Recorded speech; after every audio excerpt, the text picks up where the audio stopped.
Les gens qui décident ça, ils sont jamais dans les champs, ils savent pas comment ça se passe. On nous interdit beaucoup de choses, au final, comment on pourra cultiver à l'avenir?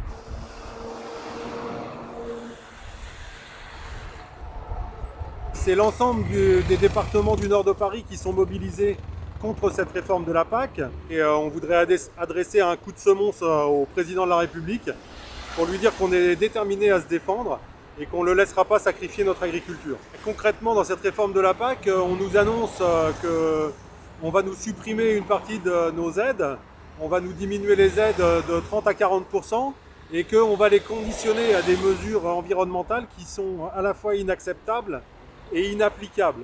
On parle de 80 euros de l'hectare en moins. Donc sur la superficie d'une exploitation, ça représente quand même beaucoup.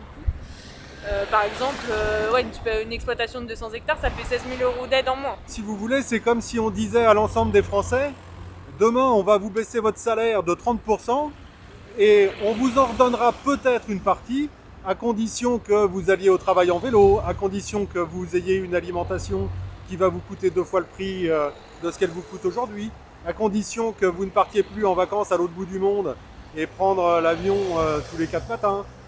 Voilà, il faut avoir une démarche plus respectueuse de l'environnement et ce sera la condition de votre salaire. Alors nous, on n'est pas contre être respectueux de l'environnement, bien au contraire. C'est notre outil de travail, il est hors de question d'aller le dégrader, mais on ne comprend pas qu'on nous mette des contraintes comme ça, et en fait on nous tape sur les doigts pour essayer de nous faire appliquer des choses qui vont prendre du temps. Il faut laisser le temps aux gens, aux agriculteurs, d'adapter leurs pratiques. Et il faut les accompagner dans ce bouleversement. Il ne faut pas leur taper sur les doigts en disant on vous tape sur les doigts parce que vous n'avez pas changé. C'est pas raisonnable.